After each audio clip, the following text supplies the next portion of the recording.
tu as été la plus belle, ou bien vous êtes partis sortir un soir ensemble et puis tu as fait sortir 20 000 euros, comme ça. Non, c'est pas ça. Tu as quelque chose en toi qu'il voit, que toi tu ne vois pas. C'est pourquoi les mages ont quitté l'Égypte. Ils ont quitté toute la terre pour venir auprès de Jésus, pour apporter l'or, l'argent. J'ai dit que le thème de ce matin, c'était quoi? Hein? Les choses cachées. Troisième volet, les choses cachées. Et je bénis d'abord Dieu, parce que nous avons prié sur la date du 23 septembre. Et nous avons demandé à Dieu que le plan qui a été conçu le 23 pendant les compressions des équinoxes, que Dieu, les esprits des prophètes, épargne. Et nous avons vu Dieu, par ce qui a été révélé aussi dans le monde, les puissances n'ont pas déployé leurs machines de guerre. Mais ça ne veut pas dire qu'ils se sont reposés. La Bible dit que ce temps arrive jusqu'à ce que les prophètes aient leur temps de prophétie. Parce que nous, les prophètes, nous avons un temps sur la terre. Et je vais vous expliquer ce matin pourquoi on déteste, pourquoi le nom de Jésus a été détesté. Dans Actes chapitre 5, à partir du verset 28 au verset 30, les prêtres et les Sanhédrins qui avaient occupé la terre d'Israël n'étaient pas les vrais fils d'Israël. Et d'ailleurs, Jésus va dire que si vous avez pour père Abraham, vous ne cherchez pas à me tuer. Mais pourquoi ils cherchaient à tuer Jésus? Et je vais vous dire pourquoi on a tué Jésus sur une montagne. Et pourquoi cette montagne s'appelle Golgotha. Or, Golgotha est un signe qui signifie pirate, c'est-à-dire le croisement des épées qui coupent les têtes. Or, le mot Golgotha, quand on dit par exemple que Jésus a été crucifié, le mot crucifié veut dire recueillir le sang d'un prophète. Comprenez ce que je suis en train de vous dire. Vous les chrétiens qui portez, soit, bon enfin, après, ça c'est votre volonté à vous. Hein. Vous portez les croix à tout vent. Tu sais ce que c'était une croix? Une croix, quand tu la portes, tu engages ton esprit que toute ta vie tu n'écouteras jamais les prophètes. Parce que le mot Vatican vient Vat. Or, Vat veut dire prophète. Et ajouter de Anne veut dire le prophète de Anne. Ou encore Anna qui était la sirène de la mère âgée et du Caucase. Donc à partir de tous les rois, c'est-à-dire avant même la venue de Constantin, parce que Constantin faisait partie d'une lignée des rois et des puissances qui avaient eu le pouvoir par son alliance avec Anna. Et d'ailleurs, pour la petite histoire, vous pouvez toujours remarquer que dans tous les pays du monde, la figure qui représente la justice, c'est une femme. Partout ailleurs. Est-ce que vous vous êtes jamais posé la question? C'est le monde de l'eau. Ce n'est pas la justice entre toi et moi. C'est pourquoi on représente la femme. C'est parce que on dit que quand tu vas au tribunal, tu n'as pas de problème avec un humain, tu as un problème avec son génie. Maintenant, à partir du génie qui t'a tué, en fait, tu vas auprès des juges qui vont définir, je parle du monde spirituel, qui vont définir le niveau du poids du génie qui a intervenu à ce temps-là. Et quand on emprisonne quelqu'un, en réalité, les prisons ne sont pas faites pour garder les humains. C'est pour garder un génie qui a un taux de contamination tellement criminel en lui que si vous ne le coffrez pas, il risque de tuer parce qu'il ne sait que tuer. Le génie qui est là boit maintenant du sang. Et c'est comme ça que dans nos États, dans nos pays, nous arrivons à des personnalités qui ont été remplacées. On pense que ce sont des hommes politiques, que ce sont des hommes qui gouvernent, mais ce sont des personnes qui ne sont plus là depuis. C'est un génie et le génie là mange les bébés, il mange les enfants. Je connais une jeune fille à qui j'ai fait la délivrance. À cette époque, elle avait rencontré un monsieur qui il revenait d'Europe. Le monsieur a dit, je vais tout te donner. Elle est morte il y a 3 semaines. Écoutez bien cette histoire. Ce monsieur venu, quand il a rencontré la fille, Il a vu à la fille, il a dit, est-ce que tu veux que je te rende riche? La fille a dit, mais comment tu vas me rendre riche? Il dit, obéis seulement à tout ce que je veux te dire. Et la fille a dit, il n'y a pas de souci. Quand ce monsieur voyageait, cette fille a commencé vous savez, les jeunes Africains, quand on vous amène un Louis Vuitton de 10 000 euros, elle avait les Louis Vuitton. Le monsieur ne lui achetait que des paires de 10 000 euros, 20 000 euros. Et à un moment donné, le monsieur lui a dit, je veux que tu me donnes ton âme. Elle ne sait pas ce que c'est l'âme. Elle ne lui a jamais appris. Vous savez, nos parents ne nous ont pas appris la valeur de l'âme. Ce que nos parents nous ont appris, va à l'école, apprend, et puis devient un grand type. Or, ce cheminement-là, c'est le cheminement vers la science de l'occultisme. Je vous ai toujours dit que aucun intellectuel africain, aucun homme savant africain ne sera la source de votre délivrance. Parce que si cela était, alors, pendant que l'Afrique, dans ses premiers jours, et ses premiers intellectuels avaient revendiqué le droit de souveraineté africaine, on les a tous tués. Tout ce qu'on nous a laissé, c'est des tarés et des fous. Les vrais Africains, dans les années 60, on les a tués. Les villages ont été décimés. Donc, c'est que vous vous revendiquez aujourd'hui, que non, l'Afrique, on nous exploite. Mais ne voyez-vous pas déjà qu'il y avait une information qu'on vous avait donnée, que vous allez rester qu'avec les tintamarres, les barbouzes, les vendus, les trompeurs. Mais regardez l'histoire de votre pays. Regardez comment on a tué des villages entiers. Et cela ne concerne pas seulement les Africains. Cela concerne toutes les nations où des hommes et des femmes de justice se sont élevés, même au plus haut niveau de l'État. À un moment, ils ont revendiqué la justice, on les a trouvés morts dans leur voiture, assassinés. Et c'est ce qu'ils font aux prophètes. Mais pour cela, qu'est-ce que je veux enseigner ce matin? Pourquoi le nom de Jésus dérange autant? D'ailleurs, il dérange parce que, il vient mettre un terme à ce qu'on appelle au conflit des génies. Parce que quand un génie te possède, il te donne par exemple le désir d'extirper l'énergie comme un vampire dans le corps de quelqu'un. À partir du moment où tu rencontres un vrai prophète, je ne vous parle pas du mot pasteur, parce que le mot pasteur n'a pas existé à partir de l'apôtre Paul. Or, comme les gens disent, l'apôtre Paul a fait 5 ministères. Premièrement, les apôtres, les prophètes, les pasteurs. Tous ce nom-là existait bien avant. Le mot pasteur, ça veut tout simplement dire celui qui est frais. C'est ça. Le pasteur veut dire celui qui est frais. Pourquoi? Parce qu'il doit apprendre aux brebis qui sont là à suivre sa voie à cause de la menace des loups. Et donc, le pasteur, il a pour témoin un bâton et un sifflet. Et quand il siffle, les brebis qui veulent s'égarer reviennent. Et ça, c'était la magie des premiers prêtres. En Égypte, on les appelait des pasteurs. Ça, c'est les premiers prêtres. Vous savez que nous sommes une unité de chercheurs. En sciences divines, en sciences précieuses de l'âme. Nous faisons la chirurgie de l'âme. Et là où se camouflent les génies, c'est dans l'âme. Parce que le subconscient et l'inconscience revêtent 90% de votre existence. Et la seule chose qui subit le pouvoir de la sorcellerie et la magie, c'est l'âme. Parce que le corps est comme une radio. La radio est comme un frigidaire. Ça veut dire quoi? Ça veut dire qu'une radio, quand vous l'allumez, vous pouvez faire parler plusieurs voix. C'est pourquoi le fou de Gadara, il avait en lui 6000 démons.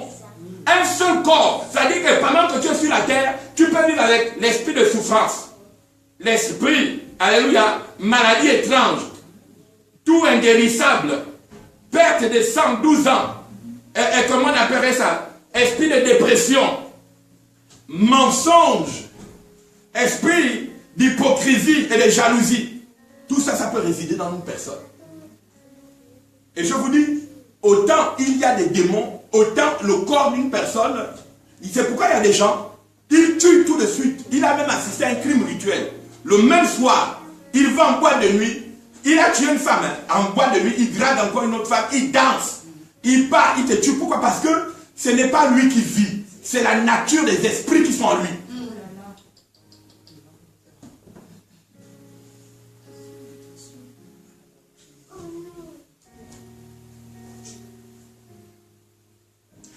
vois, à chaque époque, à chaque génération, Dieu a suscité des prophètes. Maintenant, je vais vous expliquer la notion de prophète. Pourquoi les prophètes sont autant, les vrais prophètes. Je ne parle pas des prophètes du Shintao, des prophètes du réseau, du marketing des réseaux. Parce que le marketing des réseaux a été créé par, comment on l'appelle, avant que ça ne soit enseigné dans les grandes écoles de commerce, par celle qui a créé le New Age, Blavatsky. Elle a créé, parce qu'elle a compris que les êtres humains avaient un besoin, c'était d'être influencés par un désir de croire à un rêve. Et c'est ce qui se passe dans les églises. On ne vous enseigne pas la spiritualité. On vous crée un rêve. On vend un produit. Comme Satan, par son habitude, a vendu le rêve de devenir Dieu. On vous vend le rêve d'être des rois, d'être des champions. Mais Dieu n'a jamais créé des rois et des champions. Dieu a dit, nous sommes le sel de la terre. Parce que le sel, elle partage toute sa saveur à toutes les cultures du monde. Dieu a dit, vous êtes la lumière du monde. La lumière et chasse les ténèbres partout. C'est pas parce que tu es une lumière à un endroit que tu vas refuser que tes rayons puissent couvrir cet endroit-là. Mais Dieu n'a jamais créé les champions. Les messages sur les champions, c'est de l'exotérisme du bas d'étage. Le message, si quelqu'un te dit tu es un géant, c'est il t'apprend à les féticher. Et 90% des chrétiens que j'ai délivrés de ces églises, ils étaient remplis de démons. Pourquoi? Parce que tellement voulant devenir des champions et des géants, ils allaient consulter les marabouts. Ils avaient chacun un marabout dans leur marché pour aller présenter au pasteur. Ah oui, pasteur, ton message m'a rendu géant. Alors que ce n'est pas le message, c'est une excitation vers la matière.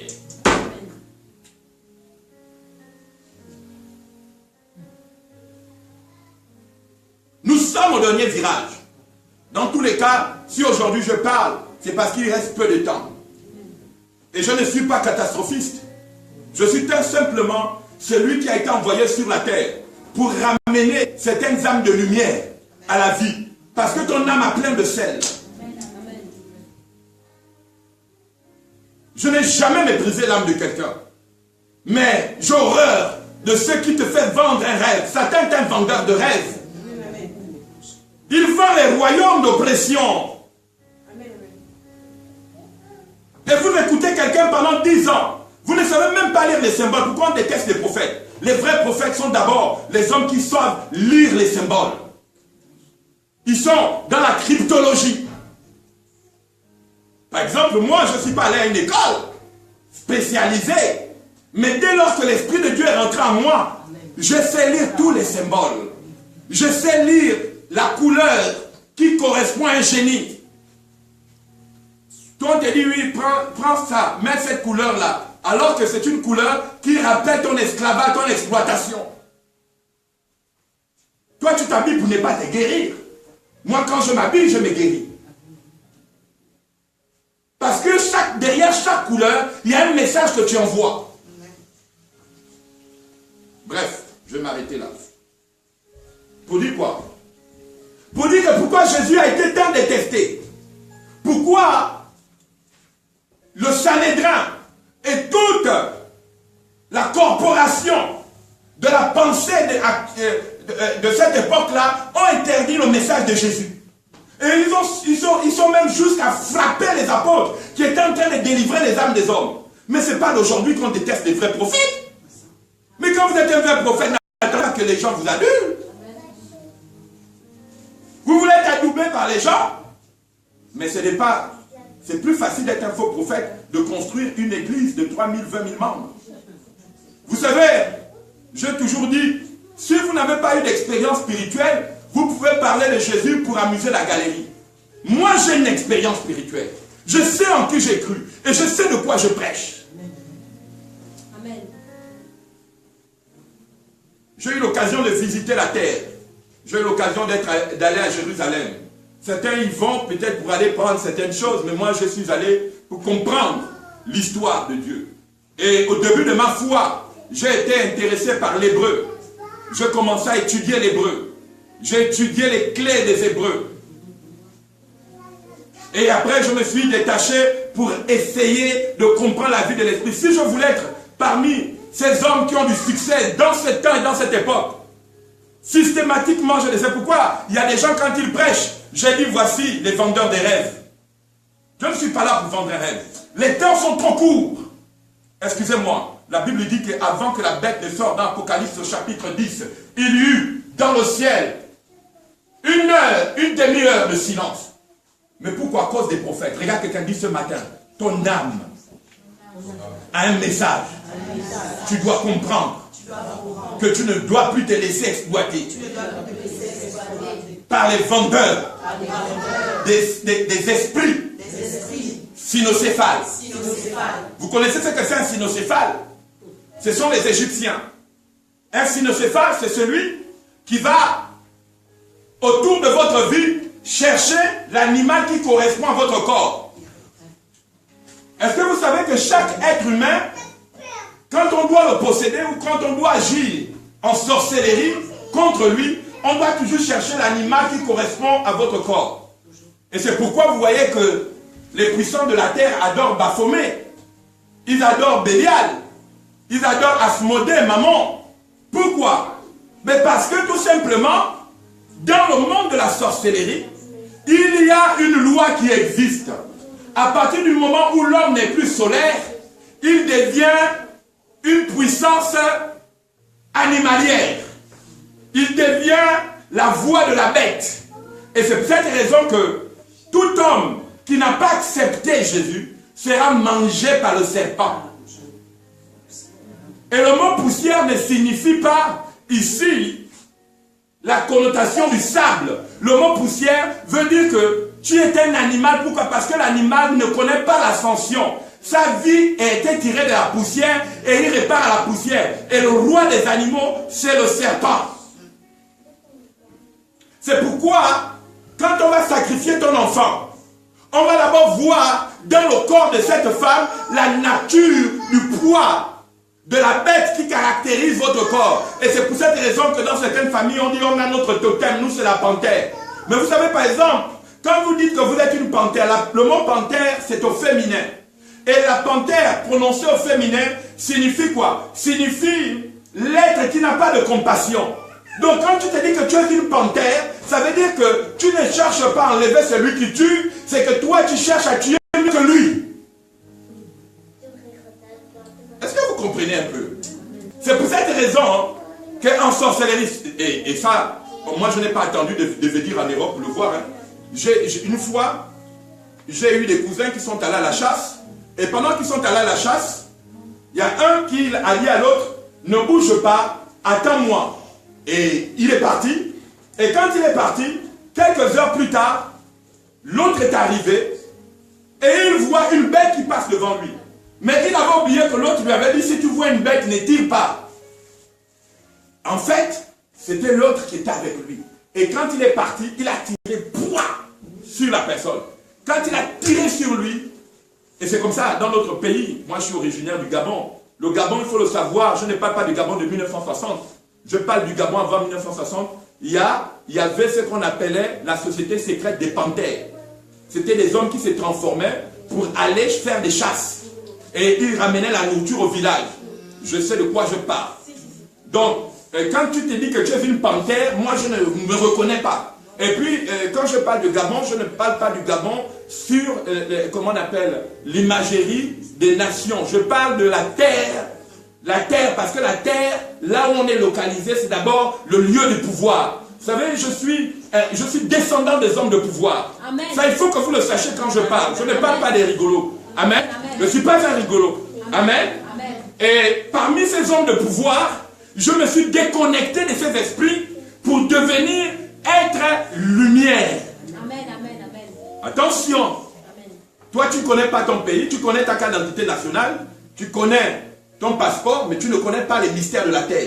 Et je ne parle pas aux gens qui ne savent pas les mystères de la terre. Tu es venu peut-être enfant pour danser dans les églises, mais moi je ne suis pas venu pour ça. Amen. Ok? Que ça soit clair? Amen, amen. Voilà. Donc, qu'est-ce que ça veut dire? Ça veut dire qu'il y a un pouvoir spirituel. Regarde, quelqu'un dit, ton corps correspond à une bête. Quand l'apôtre Paul va déclarer qu'il y a trois types de hommes, l'homme animal, l'homme charnel et l'homme spirituel, l'apôtre Paul ne fait pas allusion simplement à une forme de doctrine. Qui veut dire que l'homme spirituel, c'est celui qui parle en langue. Tu peux même parler en langue et parler la langue de bête. C'est la vérité. Si vous pouvez savoir le nombre de bêtes qui vous enseignent la parole, qui sont prêts à vous vendre au serpent.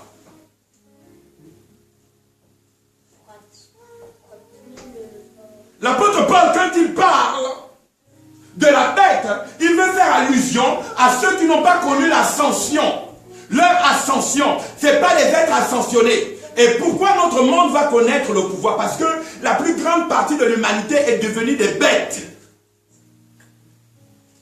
Et sur le plan totémique, chaque bête est gouvernée par une bête supérieure. Et la bête la plus suprême, si on vous dit son nom, vous n'allez jamais imaginer parce que beaucoup de gens ne parlent pas d'elle. Mais ce matin, je ne ferai pas allusion à elle. Beaucoup de gens ne parlent pas. C'est une bête qu'on ne vous a même jamais enseigné ça. Elle est secrète, mais elle est seulement visible dans les symboles. Et c'est elle qui gouverne l'Égypte. Et vous pensez que les Égyptiens sont morts? Mais les Égyptiens sont là. C'est vous qui ne les voyez pas. C'est l'Égypte qui a fait que, depuis les années 60, les Égyptiens, qu'on n'accepte pas que vos parents qui avaient un peu de lumière, pour penser comment ne pas vous délocaliser. Toi, tu crois que tu viens en France, heureux? Mais ça a été planifié. Ça a été planifié que tu viendrais vivre en Europe. Ça a été planifié que beaucoup des Africains devaient quitter leur terre et que les autochtones devaient être remplacés. Nos villages ne sont plus occupés par nous. Et surtout qu'on a des gouvernants qui nous menacent. Et pour sauver le peu de vie que tu as, tu es obligé de quitter et puis on vous remplace. Ça existe, ça a déjà existé. Mais moi j'ai eu l'occasion ce matin, regarde quelqu'un dit, regarde un peu, regarde le nombre de pauvres qu'il y a dans ton village. Pour comprendre un peu, pourquoi depuis 1960 ton village a toujours des pauvres? Pourquoi depuis 1960 les gens dorment encore jusqu'à aujourd'hui dans des conditions déplorables? Et pourtant, quand c'est une fête indépendante, tu danses parce qu'on le fout, on lui laisse la danse et le désir de manger. Quand quelqu'un est pauvre, organisez votre église de lui faire des distributions de nourriture et de lui faire danser à la fin du culte. Vous allez remplir votre église. Ça, c'est ce qu'on appelle la part du misérable. Mais quand tu veux enseigner, quand on va enseigner, l'homme a sorti de la misère mentale. Parce que c'est ça les prophètes, c'est pour qu'on est détesté. Parce qu'on s'est dit qu'on ne peut plus, dans une époque et dans un temps, subir cette misère. Moi, par exemple, un homme comme moi, je ne sais pas ce que c'est un nègre. Mais l'Europe et tous ceux qui ont existé, je ne parle pas des autres Européens. Mais on a inculqué dans le corps de l'Européen la profanation du noir en l'appelant nègre. Et puis on a payé quelques noirs en disant, mais oui, acceptez parce que la négritude, c'est un concept. Mais un concept qui vous qualifie à être médiocre. Depuis que tu as accepté la négritude, quelle est cette négritude qui t'a permis aujourd'hui d'être souverain? La médiocrité a dévalisé ton cerveau. Et c'est pour cette raison que parmi les brillants au milieu de nous, j'ai lu Franck Fanon qui disait que la plus grande erreur d'un homme, c'est lorsqu'il veut imiter l'autre et ne comprenant pas qui il est réellement.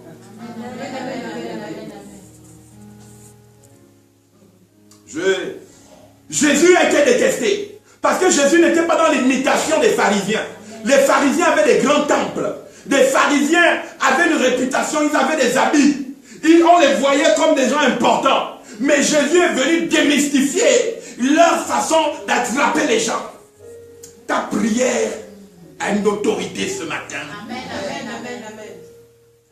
Je vais m'arrêter là pour mes amis qui me suivent depuis Facebook, qui m'ont demandé ce message en disant, prophète, apporte-nous ce message, nous avons besoin de toi. Je les salue de par l'outre-mer, de par tous les pays, ceux qui sont en Chine, ceux qui me suivent en Afrique. Je voudrais vous bénir ce matin et je voudrais vous dire à quoi sert-il un homme de gagner le monde s'il perd son âme. Vous êtes précieux et ne vous laissez plus exploiter par les sorciers, car le temps est venu où le vampire énergétique, ceux qui avaient le pouvoir de se camoufler derrière une apparence gentille, élégante et qui vend des rêves, vous exploitez, car le temps est venu où le pouvoir du Dieu des esprits des prophètes est en train de choisir dans les familles, dans les nations, dans les villes, des hommes et des femmes qui auront une marque spéciale en faire de faire tomber le voile.